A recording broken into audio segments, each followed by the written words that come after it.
Hello everyone, precision x में आपका फिर स्वागत है। पिछली क्लास में हमने राष्ट्रीय आय से संबंधित कुछ महत्वपूर्ण शब्दावली को डिस्कस किया था, जिसमें हमने बात किया था सकल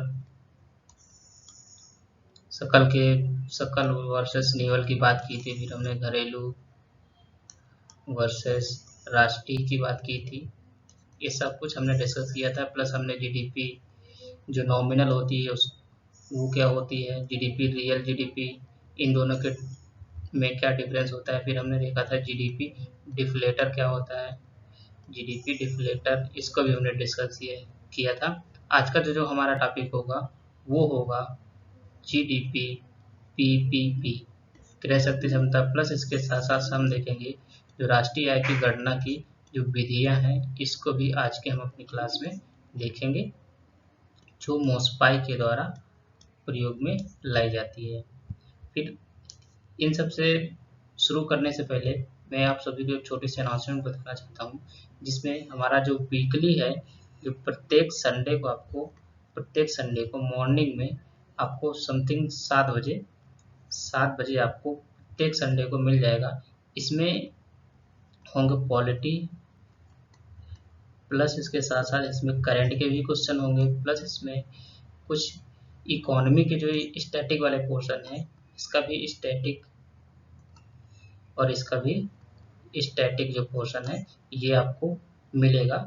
इसमें 10 क्वेश्चन होंगे जो आपको वीकली मॉर्निंग में मिल जाएंगे। ये जो हमारा इस सीरीज का जो पर्पज है, ये टारगेट है प्रीलिम्स का जो एग्ज़ाम होगा, प्रीलिम्स का एग्ज़ाम जो 2024 में देने वाले कैंडिडेट हैं उनके लिए। ये टोटली आपको मिलेगा हमारे प्लेलिस्ट पे, जो टारगेट प्रीलिम्स 2024 का जो प्लेलिस्ट है वहाँ पे आपको देखने को मिलेगा। मॉर्निंग में 7 बजे आपको ये मिल जाएगा। तो चलिए वीडियो को स्टार्ट करते हैं, और आपको वीडियो अच्छी लगे तो वीडियो को लाइक ज़रूर करिएगा। अगर हम बात करें जीडीपी पीपी की अगर बात करें, यानी कि परचेजिंग पावर पैरिटी की अगर बात करें, तो इसमें क्या होता है, अगर जैसे किसी भी देश की इसमें जो जीडीपी में बढ़ोतरी होती है, जैसे मान लीजिए ये भारत है, इसकी जीडीपी में बढ़ोतरी हो रही है। तो जीडीपी में बढ़ोतरी होने का अर्थ क्या होता है, सरकार के पास अधिक पैसा आएगा, सरकार के पास अधिक पूंजी होगी। जब अधिक पूंजी होगी तो सरकार कहाँ खर्च करेगी, यानी कि जो पब्लिक इंफ्रास्ट्रक्चर है वहाँ खर्च करेगी। रोड इत्यादि, रोड हो गया, ट्रांसपोर्ट हो गया, स्कूल इत्यादि में मतलब खर्च करेगी। अगर जीडीपी में बढ़ोतरी हो रही है तो सरकार के पास अधिक पैसा आएगा, तो सरकार को तो खर्च करना है ना, पैसे खर्च करना होता है। अब ये हम पढ़ेंगे जब अब बैलेंस ऑफ पेमेंट का जो पूरा ताना बाना है, इस सबको हम पढ़ेंगे तो वहाँ पे सारी चीज़ें आएंगी, जिसमें करंट अकाउंट डेफिसिट क्या होता है, ये सब सारा कुछ अभी हम डिस्कस करेंगे। तो पब्लिक इंफ्रास्ट्रक्चर पे खर्च होगा, ट्रांसपोर्ट पे होगा, और स्कूल कॉलेज में होगा। तो ओवरऑल क्या देखेंगे, तो इससे क्या हो रहा है, जो लोग हैं उस देश के लोग हैं, उनके जीवन स्तर में सुधार होगा। ओवरऑल जब सरकार पैसे खर्च करेगी तो उन स्कूल बना, रोड बनी, पब्लिक ट्रांसपोर्ट हो रहा है, पब्लिक इंफ्रास्ट्रक्चर बन रहा है, सरकारी स्कूल बन रहे हैं। आप देखेंगे कि आवास योजनाएं सारी इत्यादि के माध्यम से जो सरकार पैसे खर्च करती है, इससे क्या होता है, इससे लोगों के जीवन स्तर में सुधार आता है। तो जब सुधार आएगा तो यानी कि ये जीडीपी बढ़ने के इसके आउटकम आउटकम निकला। तो इसको नापने के लिए, इसी को जो एक्चुअल में नापने के लिए, जैसे कि अगर बात करें कि भारत के जीडीपी में इतना सुधार हो रहा है, इतना परसेंट, आप न्यूज़ में हमेशा सुनते होंगे कि 7% की ग्रोथ है, वर्ल्ड बैंक ने कहा, वर्ल्ड इकोनॉमिक फोरम ने इतनी कहा। तो ये क्यों कहा जाता है, इससे पता चलता है कि वहाँ के जीवन स्तर में, जो वहाँ के लोगों के जीवन स्तर में कितना सुधार होगा, इसको देखने के लिए हम गणना करते हैं जीडीपी पीपी की। इससे हम एक दूसरे से कंपेयर करते हैं, जैसे कि हम बात करें तो यूएसए और भारत एक दूसरे के साथ कंपेयर कर सकते हैं, और भी कंट्री के साथ कंपेयर कर सकते हैं। जैसे हम कहते हैं ना कि यूएसए की लाइफ स्टाइल बहुत अच्छी है और भारत की लाइफ स्टाइल बहुत पुअर है। तो ये इसी के एग्जाम्पल, इसी की गणना करने के लिए पेंसिल्वेनिया यूनिवर्सिटी के जो शोधार्थी थे, 1968 में 1968 में पेंसिल्वेनिया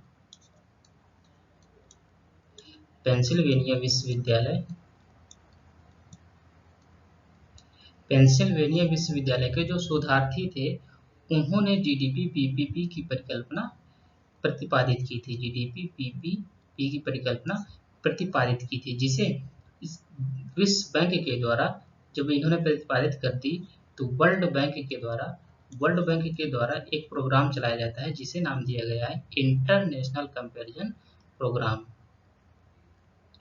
इंटरनेशनल कंपैरिजन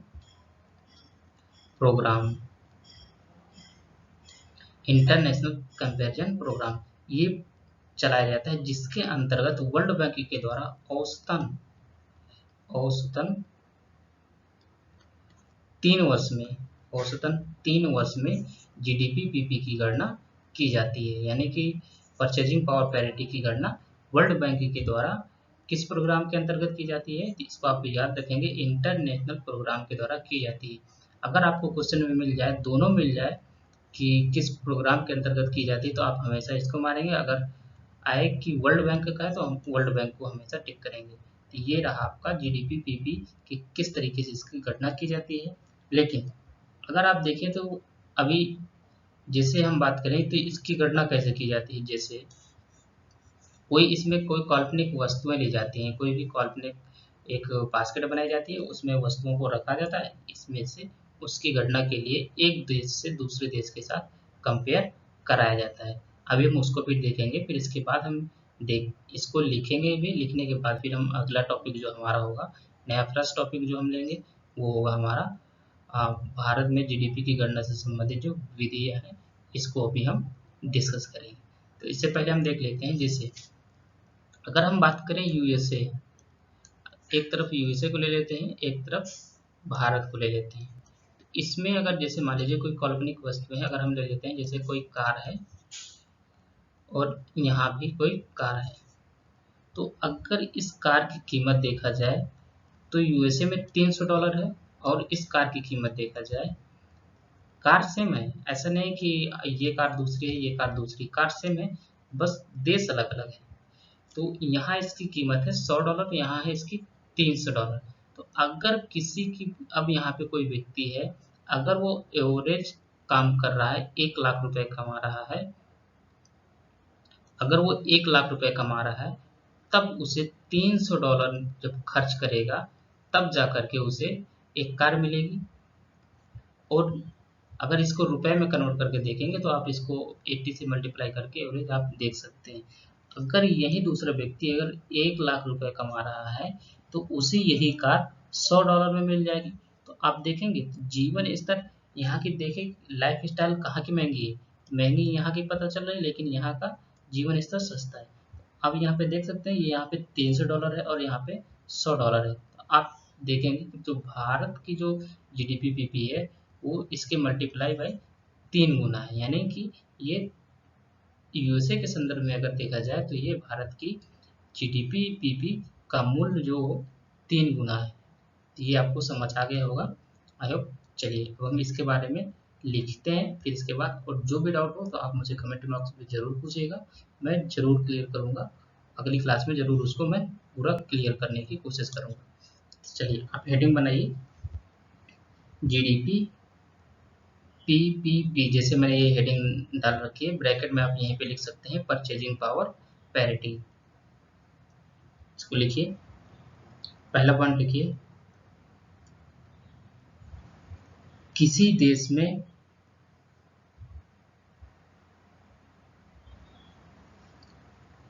जीडीपी में बढ़ोतरी तब अधिक प्रभावी होगी जब उससे जीवन स्तर में भी वृद्धि हो, या वैसे तरीके से भी लिख सकते हैं, जीवन स्तर में भी वृद्धि होती हो। वैश्विक अर्थव्यवस्था में किसी एक देश किसी एक देश के जीडीपी की तुलना दूसरे देश की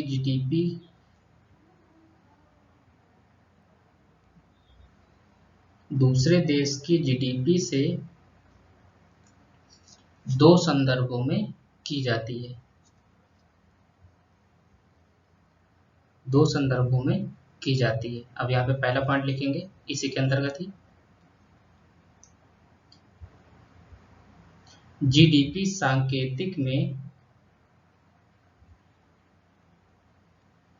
कौन सी अर्थव्यवस्था किस स्थान पर है? कौन सी अर्थव्यवस्था किस स्थान पर है? जैसे अगर हम भारत की बात करें तो इंडिया है यहाँ पे 5th नंबर पे। अगर यूएसए की बात करें तो यहाँ पे पहले नंबर पे आता है, फिर इसके बाद सेकंड नंबर पे आता है चाइना। सेकंड नंबर पे चाइना आता है, तो भारत 5वें नंबर पे आता है। इसको आपको याद रखना है। फिर इसी के अंतर्गत दूसरा पॉइंट लिखिए यहाँ पे, किसी देश की जीडीपी में किसी देश की जीडीपी से जीवन स्तर में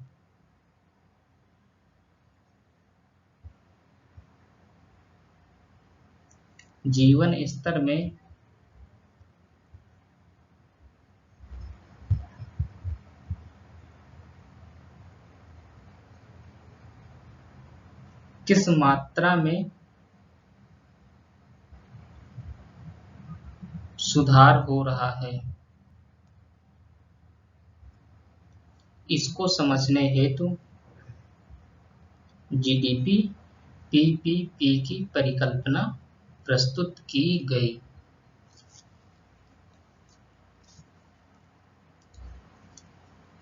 फिर इसके बाद जो हमारा अगला पॉइंट मेन वाला पॉइंट था, ये अभी इसके अंतर्गत दो पॉइंट थे। अब मेन पॉइंट था वर्ष 1968 में 1968 में पेंसिल्वेनिया विश्वविद्यालय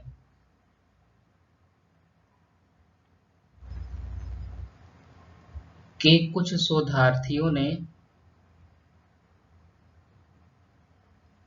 जीडीपी पीपीपी की परिकल्पना दी, जिसे विश्व बैंक द्वारा इंटरनेशनल कंपैरिजन प्रोग्राम के अंतर्गत जिसे विश्व बैंक द्वारा इंटरनेशनल कंपैरिजन प्रोग्राम के अंतर्गत इंटरनेशनल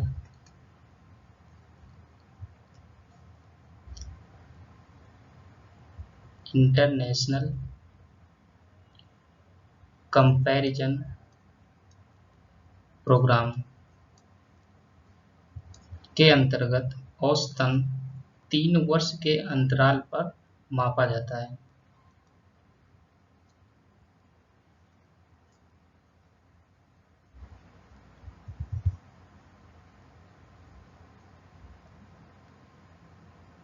अगला पॉइंट लिखेंगे जीडीपी पीपी से आशय जीडीपी पीपीपी से आशय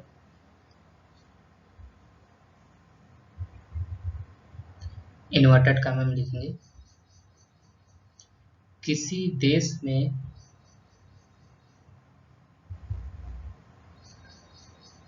क्रय शक्ति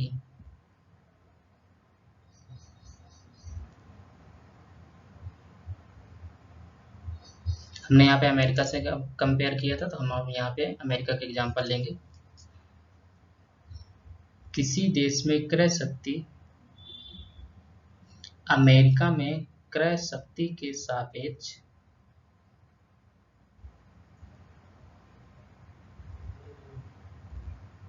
सापेक्ष में कितनी है?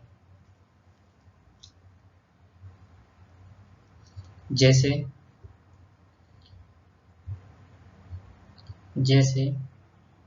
जैसे अभी हमने काल्पनिक वस्तु का एक बास्केट बनाया था, उसी एग्जाम्पल को यहाँ पे लिखेंगे ताकि फ्यूचर में आपको समझने में कोई प्रॉब्लम ना हो।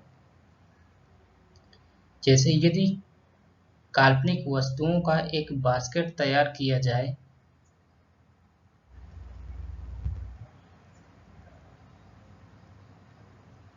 काल्पनिक वस्तुओं का एक बास्केट तैयार किया जाए जिसकी कीमत अमेरिका में $300 तथा भारत में $100 में उपलब्ध हो,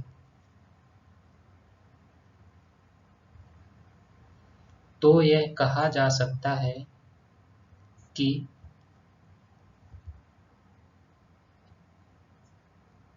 भारत की क्रय शक्ति जीवन स्तर के संबंध में या संदर्भ में 3 गुनी है। अर्थात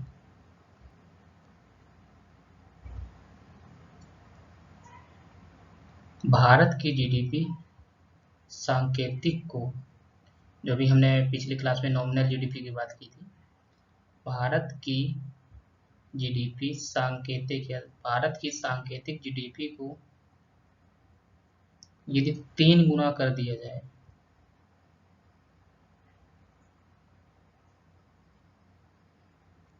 तो जीडीपी पीपीपी का मूल्य प्राप्त होगा।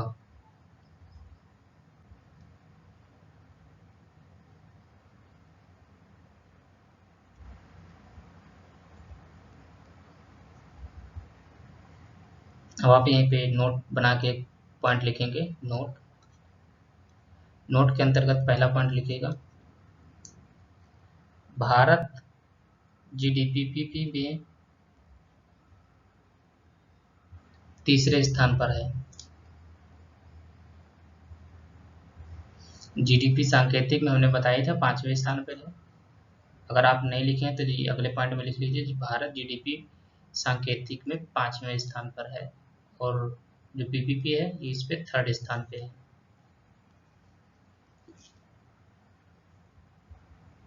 नोट के अंतर्गत ही इसके एक चुनौतियों और लाभ को भी लिख लेते हैं कि इन आंकड़ों का क्या क्या लाभ होता है। जीडीपी बीपी के आंकड़ों का लाभ यह है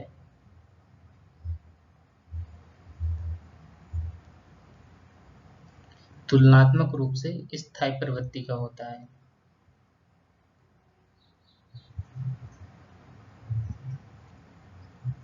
और कमी की अगर बात करें तो कमी यह है, जीडीपी पीपी की कमी यह है कि गणना स्वयं में जटिल कार्य है तथा अनेकों त्रुटियां संभव है। त्रुटियां आप इसको गलतियां लिख सकते हैं स्लैश लगा करके, अनेकों गलतियां संभव हैं।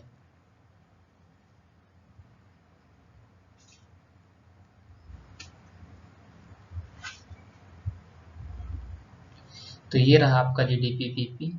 अब हमारा जो नेक्स्ट टॉपिक है उसको हम लेंगे जीडीपी मापन की विधियां।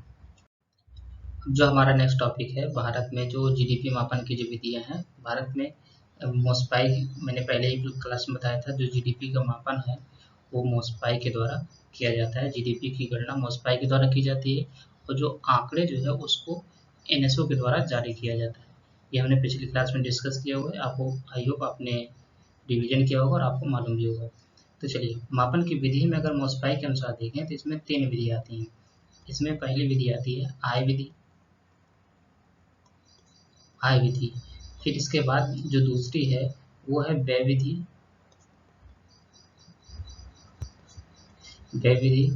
तीसरी जो है वो है मूल्यवर्धन विधि। तो ये मोस्पाई के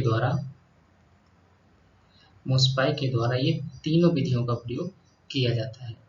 तीनों विधियों का प्रयोग करके उस पूरे आंकड़े को एकत्रित करके फिर एनएसओएस को जारी करता है। तो मुस्पैक के द्वारा ये तीनों विधियों का प्रयोग किया जाता है, जिसमें से हम पहली बात करेंगे आय विधि के बारे में। तो आय विधि में क्या होता है, इसके अंतर्गत जो विभिन्न प्रकार के जितने भी स्रोत होते हैं, जो विभिन्न प्रकार के जो स्रोत होते हैं, इन पे जो मतलब किया गया जो व्यय होता है, उनको जोड़ते हुए इनकी गणना की जाती है। यानी कि जो विभिन्न प्रकार के स्रोत हैं, इन पे जो किया गया व्यय होता है। पहले हम व्यय विधि देखते हैं। व्यय विधि, इसके अंतर्गत जो व्यय विधि होती है, तो जैसे मान लीजिए विभिन्न स्रोत हैं कि जैसे कि माइन करने के लिए कुछ भी है, या आप देखेंगे कि जो आप देख सकते हैं जो जिसमें मतलब वो डायमंड माइनिंग होती है, कोल माइनिंग होती है, इन सब पे जो किया गया जो खर्च होता है, उस पे जो किया गया व्यय है, इसको नापने के लिए एक फार्मूले का प्रयोग किया जाता है, जिसको अभी हम लिखेंगे। जैसे इसके अंतर्गत आपने देखा होगा जीडीपी, ये मार्केट प्राइस होता है, इक्वल ये यहाँ पे होता है, आपने देखा होगा ये प्रचलित फार्मूला है सी प्लस जी प्लस आई प्लस एक्स माइनस एम। ये आपने देख रखा होगा ये फार्मूला। ये व्यय विधि के अंतर्गत इसको लाया जाता है। इसमें क्या होता है, इस सी का मतलब क्या होता है, इस सी का मतलब होता है निजी जो अंतिम उपभोक्तु जो व्यय होता है, यानी कि जो निजी अंतिम उपभोग हेतु व्यय। अब ये कोई मानेंगे सरकार तो नहीं करेगी, सरकार तो किसी कंपनी के थ्रू करवाएगी ना, तो इन पे उपभोग होती जो किया गया व्यय, व्यय यानी कि प्राइवेट फाइनल कंजम्पशन, ये जो होता है इसको हम सी से रिप्रेजेंट करते हैं। ये हो गया। प्लस जी का मतलब होता है गवर्नमेंट, जो सार्वजनिक रूप में जो गवर्नमेंट के द्वारा खर्च किया जाता है, जो सार्वजनिक अंतिम उपभोग में, यानी कि इसको कह सकते हैं गवर्नमेंट फाइनल कंजम्पशन एक्सपेंडिचर। तो यहाँ पे सार्वजनिक, मैं यहाँ पे कलर चेंज कर देता हूँ, सार्वजनिक, यहाँ पे सार्वजनिक अंतिम उपभोग, यहाँ पे जो गवर्नमेंट के द्वारा जो खर्च किया जा रहा है, पूरी जीडीपी के मार्केट प्राइस के हमने स्रोत देखे थे। आप सबको पता हो जीडीपी के आकलन कैसे किया जाता है, जिससे हमने पहले बात किए थे MCA 21 डेटा की, टैक्स, आर्थिक संगणना जो हमने बात किया था, उससे हमें जीडीपी की वैल्यू मिल जाती है। फिर इसके अंतर्गत जो अब जब जीडीपी आ जाएगी, यानी कि कुछ मूल्य आ जाएगा, जैसे 100 रुपए की जीडीपी है, तो इसमें से ये जो कंजप्शन है, ये जो खर्च है, ये जो हम पहले ही देख रहे हैं व्यय विधि, इसके अंतर्गत जो निजी व्यय होता है सी, फिर सरकारी व्यय उसको जी से रिप्रेजेंट करते हैं, फिर जो आई है इसको इसको बोलते हैं विभिन्न प्रकार के जो निवेश होते हैं, इन्वेस्टमेंट होते हैं, जो सकल फिक्स्ड पूंजी निर्माण होता है, जैसे पूंजी निर्माण होता है, इसको हम कहते हैं निवेश।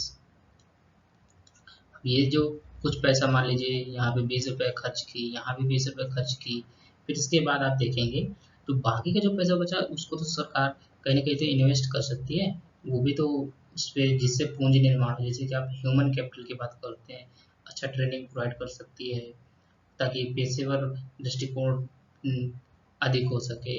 इन सब देखेंगे तो वहाँ निवेश करती है गवर्नमेंट, नई नई टेक्नोलॉजी पे निवेश करती है, ये निवेश होता है ना गवर्नमेंट का। तो ये आई रिप्रेजेंट करता है इन्वेस्टमेंट को। फिर यहाँ पे एक्स का मतलब होता है एक्सपोर्ट, एम का मतलब होता है इम्पोर्ट।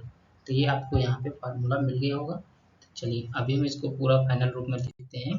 जैसे देखिए हमने देखा पहला जो था निजी अंतिम उपभोग, उपभोग हेतु व्यय, इसको हमने बोला था सी। फिर जो दूसरा है इस पे हमने बात की जो सार्वजनिक व्यय है, जो सार्वजनिक अंतिम उपभोग व्यय, इसको हमने बोला जी, यानी कि गवर्नमेंट फाइनल कंजप्शन एक्सपेंडिचर। फिर जो तीसरा है, फिर इसमें हमने जो विभिन्न प्रकार के निवेश हैं, जो विभिन्न प्रकार के जो निवेश हैं,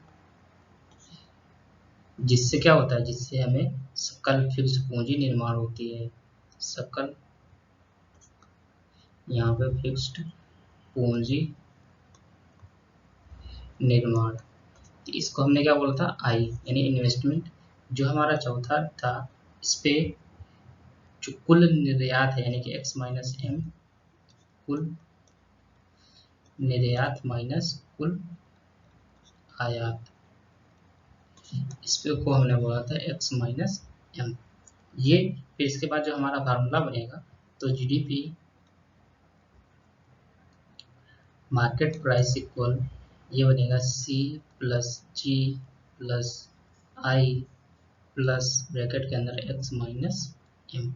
ये आपका फार्मूला बना। और इसका कैलकुलेशन कैसे होता है, इसका कैलकुलेशन हमने पिछली क्लास में डिस्कस किया था, जो जिससे हमने MCA, ministry of corporate affairs के तरफ प्रत्येक फर्म को 21 डिजिट का जो नंबर दिया जाता है, उससे हमें जीडीपी के आंकड़े मिलते हैं।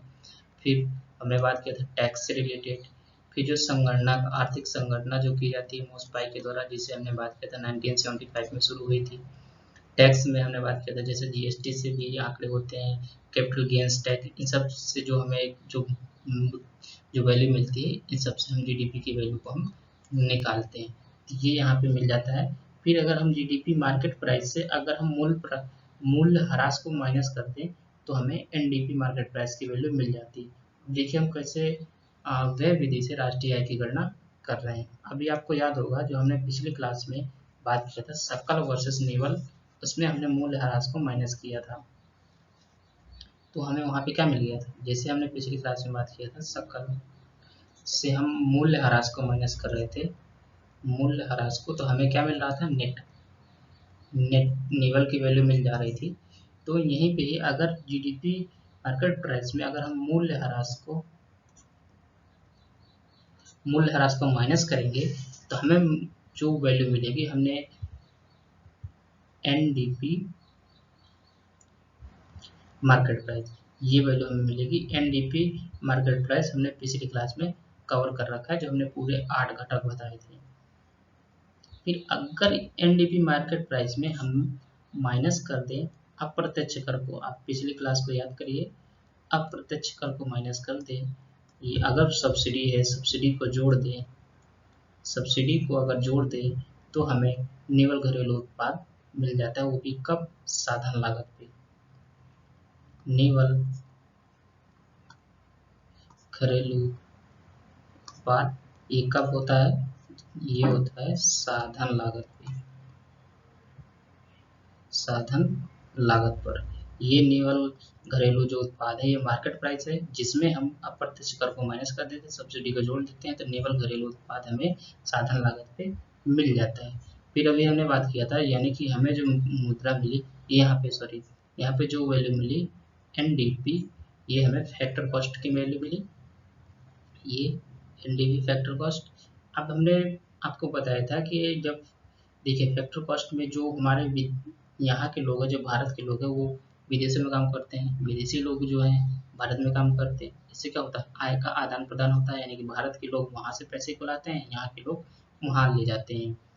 जैसे नेपाल वगैरह के लोग हैं, भारत में काम करने आते हैं, यहाँ से पैसा कमाते हैं और अपने देश में ले जाते हैं। इसी तरह भारत के लोग अमेरिका में कमाते हैं, वहाँ से पैसे यहाँ लाते हैं, जिससे क्या होता है, डॉलर का इम्प्रूवमेंट होता है। उसको हम आगे बढ़ेंगे जब हम फॉरेन पॉलिसी को डिस्कस करेंगे। तो इसमें क्या होता है, इसमें अगर हम विदेशों से प्राप्त, यानी कि जो हमें भारत से जो गई है वो, और भारत में जो आई है, इन दोनों को माइनस कर दे, तो हमें नेट की वैल्यू मिल जाती थी, नेट की वैल्यू मिल जाती थी। तो इसको हम बोल सकते हैं निवल, निवल से प्राप्त, यहाँ पे निवल नहीं, यहाँ पे विदेशों से प्राप्त होगा ना, विदेशों से प्राप्त निवल आय, विदेशों से प्राप्त निवल आय को अगर हम माइनस कर देंगे, तो हमें NNP फैक्टर कॉस्ट मिल जाएगा, जो कि हम पिछले क्लास में ही बात की थी कि NNP फैक्टर कॉस्ट को ही राष्ट्रीय आय कहा जाता है। चलिए एक बार इसको और समझ लेते हैं। देखिए, हमने जो हमारा फार्मूला था GDP market price equal C+C+I, यहाँ पे प्लस x माइनस m। इसमें अगर हम मूल्य ह्रास को माइनस करें, मूल्य ह्रास को अगर माइनस करेंगे तो हमें वैल्यू मिलेगी NDP मार्केट प्राइस, यानी कि निवल घरेलू उत्पाद, लेकिन ये कब होगा, मार्केट प्राइस पे होगा। फिर अगर इसमें अगर हम अप्रत्यक्ष कर को माइनस कर दें, अप्रत्यक्ष कर को माइनस करें प्लस सब्सिडी को अगर इसमें जोड़ दें, अगर इसमें सब्सिडी को जोड़ते हैं तो हमें NDP फैक्टर कॉस्ट की वैल्यू प्राप्त होगी। फिर इसमें यानी कि नेट निवल घरेलू उत्पाद, अब घरेलू उत्पाद में निवल नेट जो हमने बात किया था कि घरेलू से क्या आशय होता है, राष्ट्रीय से क्या होता है, ये आप इसको पूरा रिवाइज करिए, जैसे हमने पिछले क्लास में ही बात किया था कि जो घरेलू से आशय होता है वो आर्थिक सीमा के अंतर्गत होता है, और जो राष्ट्रीय से वो देश के लोगों के द्वारा किया जाता है। तो इसलिए यहाँ पे जो हमारा जो फाइनल प्रोडक्ट बनेगा, जैसे मान लीजिए हमने घरेलू की बात की थी, तो घरेलू से आशय आर्थिक सीमा के अंतर्गत, आर्थिक सीमा के अंतर्गत हमने बात किया था 4 घटक होते हैं। फिर जो राष्ट्रीय की बात कर रहे थे, क्योंकि नेट यहाँ पे डोमेस्टिक प्रोडक्ट है ना, डोमेस्टिक यानी घरेलू प्रोडक्ट, इसमें तो भारतीय लोग भी होंगे और विदेशी लोग भी काम किए होंगे, इसलिए यहाँ पे हम विदेशों से प्राप्त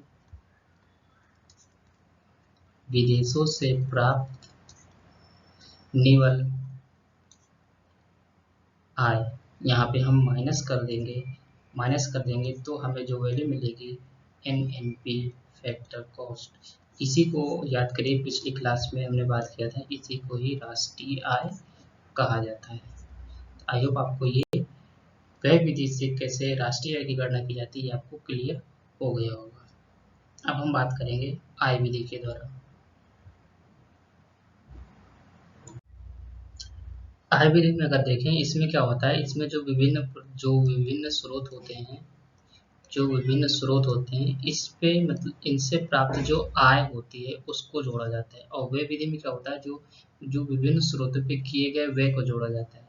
तो ये आपको यहाँ पे क्लियर हो रहा होगा, जो व्यय विधि होती है, तो जो हम स्रोतों पे व्यय करते हैं उस पे व्यय विधि से निकाला जाता है। अगर हम स्रोतों के से प्राप्त आय को जोड़ रहे हैं तो उसमें हम आय विधि के द्वारा राष्ट्रीय आय की गणना की जाती है। इसमें क्या होता है, इसमें जैसे कि कोई भी फैक्ट्री शुरू करेंगे, मान लीजिए फैक्ट्री है, तो इस पे साधन लागत तो लगाएंगे ना, साधन लागत जो होगी, इस पे कोई साधन लागत होगी, यानी कि इसी को फैक्टर कॉस्ट कहते हैं। कुछ भी कॉस्ट तो लगाएंगे, तो इसमें क्या होगा, अगर ये कोई फैक्ट्री है तो यहाँ पे आपको देखिए जमीन की जरूरत पड़ेगी, फिर आप किराया दे सकते हैं बिजली का और ट्रांसपोर्ट वगैरह की, ये सारा कुछ। फिर इसके बाद आपको लेबर की ज़रूरत पड़ेगी, लेबर वगैरह की भी ज़रूरत पड़ेगी, तो यानी कि श्रमिकों की। फिर इसके बाद जो विभिन्न प्रकार के व्यय भी कर सकते हैं, जैसे कि पूंजीगत, जो श्रमिकों को दिया गया पारितोषक है, पारितोषक, और इसके बाद जो से लाभ और ब्याज। फिर उद्यमिता, यानी कि आपको जो रॉयल्टी देनी होती है, जैसे कि अगर हम बात करें कि आईफोन की, तो आईफोन में सबसे ज़्यादा देखें तो उस पर रॉयल्टी का ही पैसा होता है, जिसकी वजह से आईफोन इतना महंगा होता है। तो ये सारी चीज़ें देखेंगे, तो इसमें क्या होता है, आय विधि में हम विभिन्न स्रोतों से प्राप्त आय को जोड़ा जाता है। जैसे इसके अंतर्गत कौन कौन शामिल होता है, जैसे कि अभी हमने बताया साधन लागत है, तो यहाँ पे डायरेक्ट यहाँ पे वैल्यू क्या आएगी, NDP फैक्टर कॉस्ट, क्योंकि ये साधन लागत, कोई भी कंपनी अगर आप शुरू कर रहे हैं तो वहाँ पे साधन लागत तो होगी। तो इसमें क्या क्या आएगा, जैसे आप देखेंगे तो किराया आएगा, किराया प्लस श्रमिकों को दिया गया पारितोषिक हो सकता है, श्रमिकों को दिया गया पारितोषिक, हो सकता है। जैसे इसे अगर इंग्लिश में लिखना चाहे तो कंपनसेशन टू द एम्प्लॉय आप लिख सकते हैं। फिर इसके साथ साथ आप देखेंगे यहाँ पे आपको मिश्रित आय,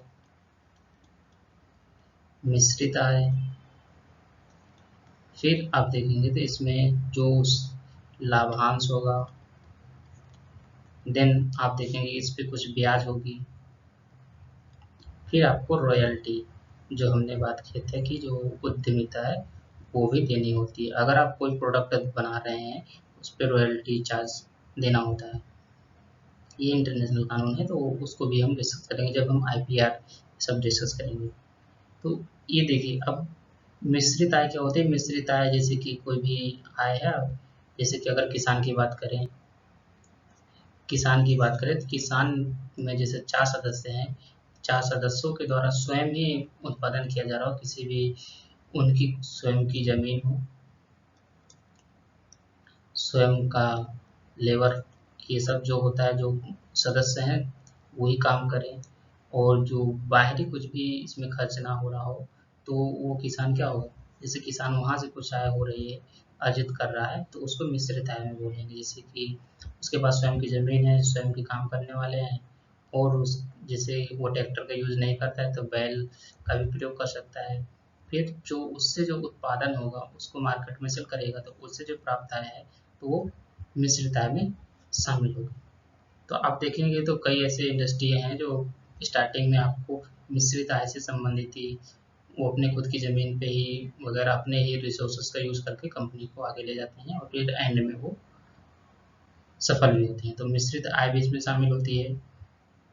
तो आप देखेंगे ये इतना सारा जब शामिल हो जाता है, तो इसके बाद आप यहाँ पे देखेंगे जो एनडीपी फैक्टर कॉस्ट है। अगर हम पहले ही बताए थे कि अगर आप इसमें विदेशों से प्राप्त निवल आय अगर इसमें जोड़ देंगे तो राष्ट्रीय आय यहाँ पे मिल जाएगी। पिछले स्लाइड में हमने ये बात किया था, विदेशों से प्राप्त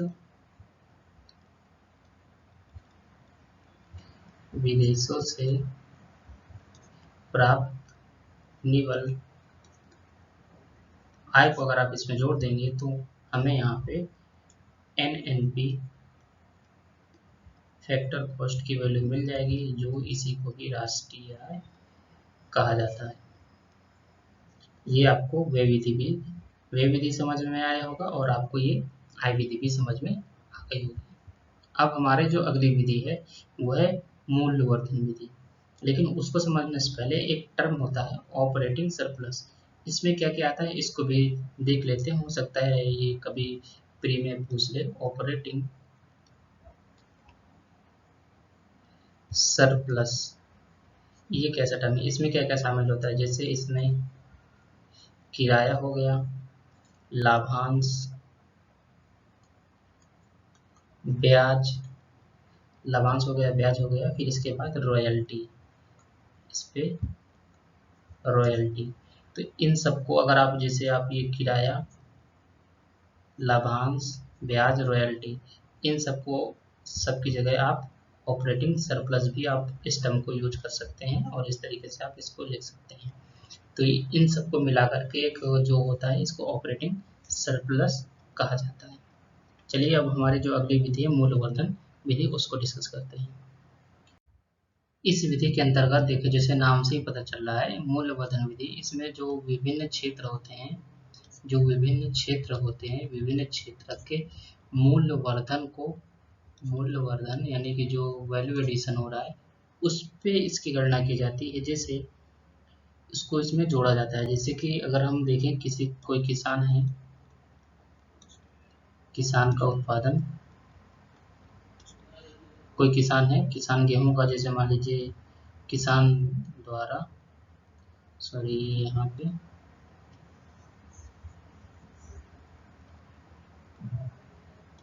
किसान द्वारा गेहूं का उत्पादन, ये बहुत फेमस एग्जाम्पल है, आप सबने इसके बारे में जरूर सुना होगा। दूसरी तरफ है प्राथमिक क्षेत्र। इसमें प्राथमिक क्षेत्र जैसे किसान के द्वारा गेहूं का उत्पादन किया गया, तो उसमें जो कॉस्ट आएगी उसमें आएगी, जैसे मान लीजिए 0 से 10 रुपए की कॉस्ट आई, 0 से 10 रुपए की। तो यानी कि जो प्राथमिक क्षेत्र में जो हम प्राकृतिक चीज़ों का उपयोग करके जो नया बनाते हैं प्रोडक्ट, उसको हम प्राथमिक क्षेत्र में रखते हैं। जो नया प्रोडक्ट है वो द्वितीयक क्षेत्र में चला जाता है। जैसे प्राथमिक क्षेत्र में मूल्यवर्धन जो हो रहा है, फाइनल जो अंतिम रूप में जो आ रहा है वो 10 रुपये आ रहा है। तो 10 रुपये, क्योंकि जीडीपी की गणना में हम अंतिम वस्तुओं के उत्पादन और सेवाओं का मूल्य जो होता है उसको हम देते हैं। तो यहाँ पे इसलिए गेहूं का जो उत्पादन हुआ, जो लेबर कॉस्ट है, फर्टिलाइजर वगैरह, ये सब इत्यादि को जोड़ करके अंतिम रूप में जो गेहूं का उत्पादन होगा उसका मूल्य 10 रुपये है। मान लीजिए 10 रुपये है, तो प्राथमिक क्षेत्र में मूल्य वर्धन हुआ 10 रुपये का।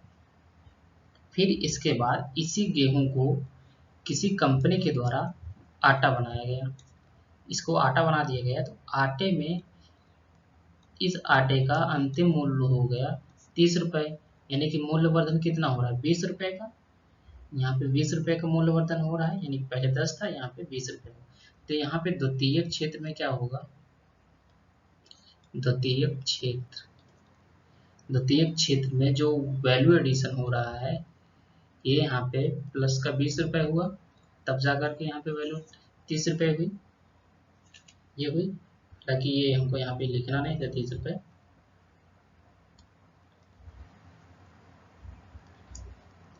यहाँ पे वैल्यू एडिशन 30 रुपये का हुआ। फिर अब इसी आटे का कोई कंपनी के द्वारा कोई केक अगर बना दे, तो अब यहाँ पे जो केक का जो फाइनल वैल्यू होगा वो मान लीजिए 100 रुपये है। तो यानी कि जो अब फाइनल है, अब इसके बाद इसका कुछ कोई प्रयोग नहीं कर सकता, सीधा इसका उपभोग ही कर सकता है। इसके आगे अब इसका कुछ भी अब वैल्यू एडिशन नहीं होगा, केवल ये उपभोग के काम में ही ये वस्तु आएगी। तो केक का जो मूल्य हो गया वो 100 रुपये हो गया। अब ये यहाँ पे तृतीयक क्षेत्र देखेंगे, तृतीयक क्षेत्र तृतीयक क्षेत्र में जो वैल्यू एडिशन हुआ, यहाँ पे 70 रुपये का वैल्यू एडिशन हुआ। यानी कि अब डायरेक्ट देखो 30 रुपये यहाँ पे हो रहा था, और यहाँ पे इसकी केक की कीमत हो गई 100। तो इन दोनों के बीच में गैप कितना है, 70 रुपीज़ का। तो यहाँ पे 70 रुपीज़ का गैप हुआ। फिर इन दोनों के बीच में गैप कितना है, 20 रुपीज़ का। तो यहाँ पे देखिए द्वितीयक क्षेत्र में 20 है, और प्राथमिक क्षेत्र का जो था वो 10 रुपये है। तो अब आप दोनों को देखेंगे तो यहाँ भी अगर जब इन दोनों को टोटल करेंगे तो 100 रुपये वैल्यू ही आएगी। यहाँ पे भी है और यहाँ पे भी 100 रुपये वैल्यू है। तो इस प्रकार से हम मूल्य वर्धन विधि में हम जो विभिन्न क्षेत्र के जो किए गए उत्पादन में जो मूल्य वर्धन हो रहा होता है, इसको हम यहाँ पे देखते हैं, इसको हम यहाँ पे कैलकुलेट करते हैं। तो इसको निकालने के लिए कैसे करेंगे, तो यहाँ पे देखिए आपको इसके अंतर्गत जो मूल्य विधि के अंतर्गत है जो उत्पादन हो रहा था, यहाँ पे हमें जो मार्केट वैल्यू मिल रही है, जो जीडीपी हो रही है, जो केक का जो मूल्य था वो 100 रुपये था। यानी कि जो इस जो मान लीजिए अब इस केक को एक जीडीपी मान के समझिए, तो जो जीडीपी है वो 100 रुपये है। तो यहाँ पे हमें जो जीडीपी की वैल्यू मिली, ये हमें मार्केट प्राइस पे मिली 100 रुपये। तो अब इसके अंतर्गत क्या होगा, जो प्राथमिक क्षेत्र है, प्राथमिक क्षेत्र में मूल्य वर्धन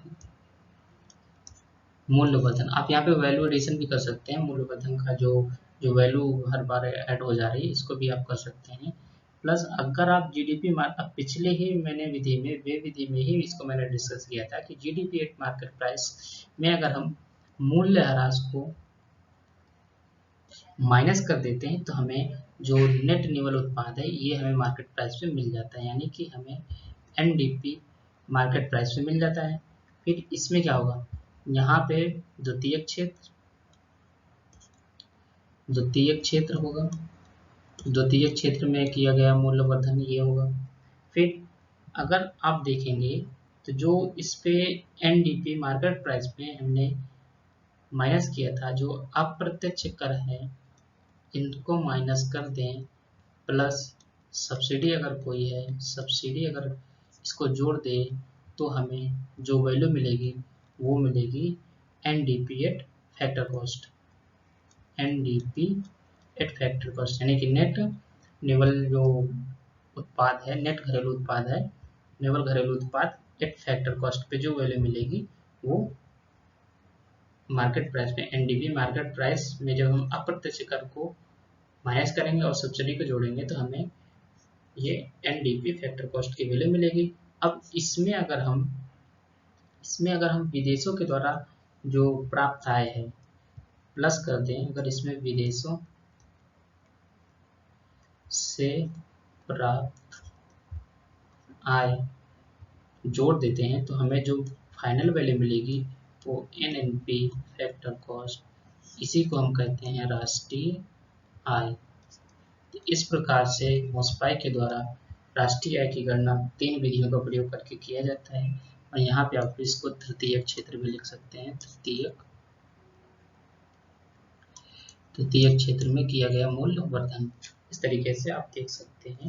तो इस प्रकार से हमने डिस्कस किया कि किस प्रकार से GDP के आकलन की जो विधियां हैं इसको भी हमने डिस्कस किया। तो अगर आपको कोई भी डाउट हो तो आप मुझसे ज़रूर पूछिएगा। और इसके बाद हम जो हमारा जो अगला टॉपिक होगा उस पर हम देखेंगे जो GDP से संबंधित जो UNSNA के जो 2008 में विमर्श थे उनको हम देखेंगे। UNSNA 2008 के जो विमर्श हैं उनको हम लिखेंगे। इसमें लिखने लायक कुछ था नहीं, जैसे मैंने समझाया आप उसको उसी तरीके से लिख लेंगे। फिर इसके बाद जो हमारा अगली क्लास का जो टॉपिक होगा हम देखेंगे, एक है साधन लागत वर्सेस हम देखेंगे आधार मूल्य, बेस प्राइस, आधार मूल्य। यहाँ पर देखेंगे आधार मूल्य, इस पे हम बात करेंगे। फिर इसके बाद हम यहीं पे ही 2021 में जो इस क्वेश्चन से राष्ट्रीय आय से जो क्वेश्चन पूछा गया इसको हम डिस्कस करेंगे, जो PYQ है इसको डिस्कस करेंगे। फिर इसके साथ साथ जो हमारा अगला टॉपिक होगा, हमने UNSNA की बात की, फिर साधन लागत वर्सेस, फिर इसके बाद हम देखेंगे जो GVA का जो कॉन्सेप्ट है, ग्रॉस वैल्यू एडेड, इसका जो कॉन्सेप्ट है इसको अगर आप हिंदी में कहें तो सकल मूल्य वर्धन, सकल मूल्य वर्धन, इसका कॉन्सेप्ट क्या है इसको भी हम देखेंगे। फिर इसके बाद जो हमारा नेक्स्ट टॉपिक होगा वो होगा पोटेंशियल GDP, हरित GDP, पोटेंशियल GDP, इसको भी हम देखेंगे। फिर इसके बाद जो GDP की गणना से संबंधित जो चुनौतियां हैं, GDP गणना से संबंधित जो चुनौतियां हैं इनको डिस्कस करेंगे। फिर इसके बाद जो हमारा मेन जो मोस्ट इम्पॉर्टेंट टॉपिक है उसके बाद हम देखेंगे समावेशी विकास वाला टॉपिक। इससे पहले हम एक छोटा सा टर्म आता है नेट इकोनॉमिक वेलफेयर, उसको भी देखेंगे, नेट इकोनॉमिक वेलफेयर, इसको भी देखेंगे। फिर इसके बाद हम देखेंगे जो समावेशी विकास है, जो हर साल आपको देखेंगे, इससे आपको एक क्वेश्चन तो इकोनॉमिक्स में देखने को मिलता ही मिलता है। जो समावेशी विकास का इंक्लूसिव डेवलपमेंट जिसे कहते हैं इसको देखेंगे, समावेशिता, इंक्लूसिव डेवलपमेंट, संधारणता। फिर इसके बाद जो विभिन्न रिपोर्ट्स हैं इनको हम डिस्कस करेंगे। इसके साथ हम इस टॉपिक को पूरा कवर करेंगे। आई होप आपको समझ में आ गया होगा। चलिए मिलते हैं नेक्स्ट क्लास में। अगर आपको वीडियो पसंद आई हो तो वीडियो को लाइक करिएगा और चैनल पे नए हैं तो सब्सक्राइब भी कर दीजिएगा, क्योंकि वीडियो बनाने में बहुत एफर्ट लगते हैं, मेहनत लगती है, प्लस आपको कोई भी डाउट ना रहे इस सबको भी ध्यान में रखना होता है, तो इतना तो बनता है आपके लिए। चलिए मिलते हैं नेक्स्ट वीडियो में, धन्यवाद।